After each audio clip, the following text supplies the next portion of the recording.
Welcome into Mavericks Today by Chat Sports, presented by Prize Picks. We have breaking news here on the channel. The Mavericks are acquiring Santi Aldama from the Memphis Grizzlies. They are giving up a 2030 protected first-round pick via the Golden State Warriors and 2 future seconds. And my initial reaction is I think this is a pretty good deal for the Dallas Mavericks. Aldama is a guy who can score off the bench at a pretty high clip, where he averaged a career high 14 points a game last year for the Memphis Grizzlies, shot 35% from three, 48% from the field, and also brought in 7 rebounds a night. He played in 43 games for Memphis last year, started 11 of those games, and has gotten better every single year he has played here in the league. Now, the 43 games played gives me a little bit of pause, because you would hope that he'd play more than that and can be a healthy member of this Mavericks team. But my initial reaction is I really like this deal for the Mavericks. They get a much-needed scoring punch,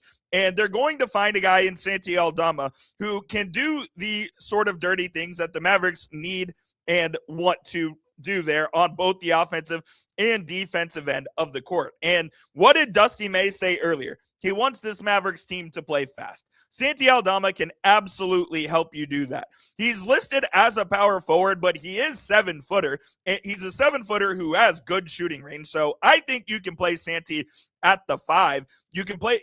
This is essentially, as I'm talking and gathering my thoughts here, this is more like your Marvin Bagley replacement. He can play the 4, he can play the 5, he can shoot the 3, he can rebound, and he can, do a little bit on the defensive end as well. So that's really what I think my initial reaction is he is your Marvin Bagley replacement, is Santi Aldama. Grade the trade down in the comment section, A, B, C, D, or F. The Mavericks get Santi Aldama in exchange for A.J. Johnson, a 2030 protected first-round pick via Golden State, and 2 future second-round picks. Let me know what you guys think there down below.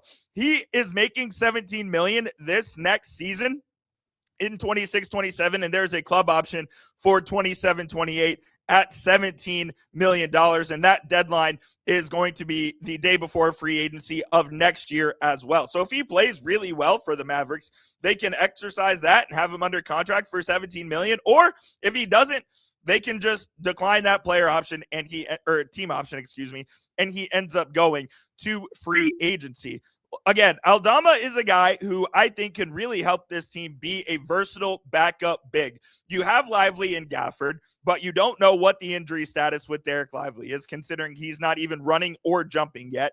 You have, Cooper Flagg. You have Najee Marshall. You have PJ Washington. You have Mo Johnson, who you just brought in. So Aldama really just adds to the versatility of that room. Now, unfortunately, this probably does mean Marvin Bagley's time in Dallas is coming to an end, as I see Aldama as a direct replacement for Bagley. Now, I do wonder as well, because the salary they sent out with A.J. Johnson is not nearly enough to match the salary of Aldama's $16 million. So I wonder if the Mavericks are going to make another move to try to shed some salary to bring Aldama in, or if they're going to just take him, and that is going to be their basically mid-level exception, if you will. The Mavericks had plenty of room under the first apron there as well, and Santi could fall under that with his $16 million salary here this season. More on the breaking news in just a moment, but today's show is sponsored by Prize Picks. Make sure you go use code HMA to get $50 in lineups after you play your first $5 lineup. You can play Prize Picks in all 50 states,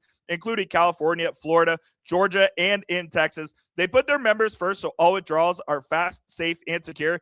PrizePicks offers Venmo, Apple Pay, and Cash App for quick and easy deposits into your account this sports season. And you see my lineup on screen right now. Harry Kane already scored earlier today, so I just need Christian Pulisic to get a goal or an assist for the USA tonight, which kicks off in less than an hour. Go get started today and make sure you use code HMA to get $50 in lineups after you play your first $5 lineup. That link is in the comments and in the description of today's show. We appreciate Prize Picks for sponsoring this and every episode of Mavericks Today. All right, this just coming in from Mark Stein literally as I'm filming, so I'm just giving you guys the new information.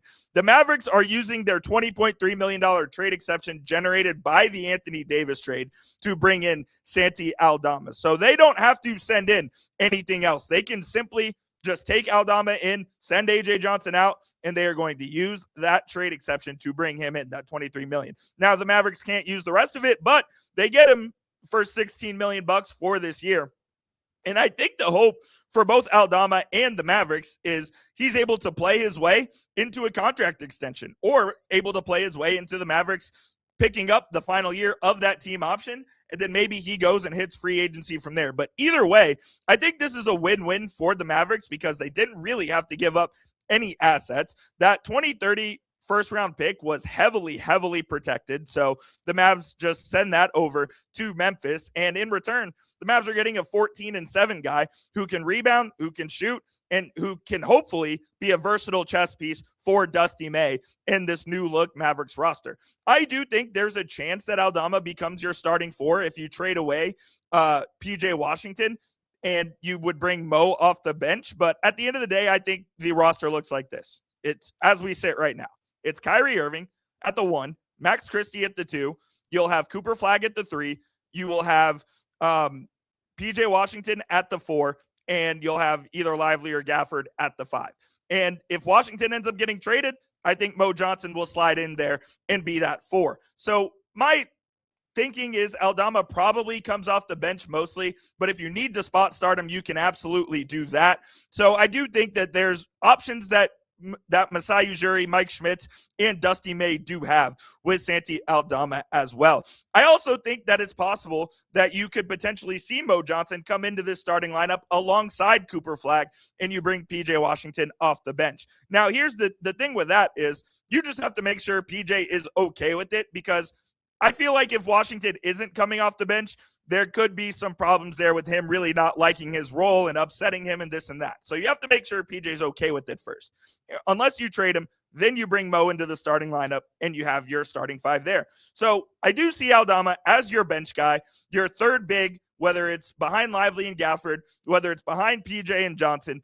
Aldama's going to play a decent amount for the Mavericks. He did start 11 games last year for the Memphis Grizzlies, and he's averaged pretty consistently about 25, 26 minutes a game over the last 3 seasons. 26 and a half 2 years ago, the year before, 25 and a half, and last year, 27.9. So Aldama can play a pretty decent amount of minutes, and when he's averaging 14 and 7, yeah, you want that guy on the floor with you. So the Mavericks acquire Santi Aldama. I think it's a really solid move for Masai Ujiri, Mike Schmitz, and company, but you guys let me know down there in the comment section, and make sure you hit that subscribe button because we have you covered with every single move the Dallas Mavericks make.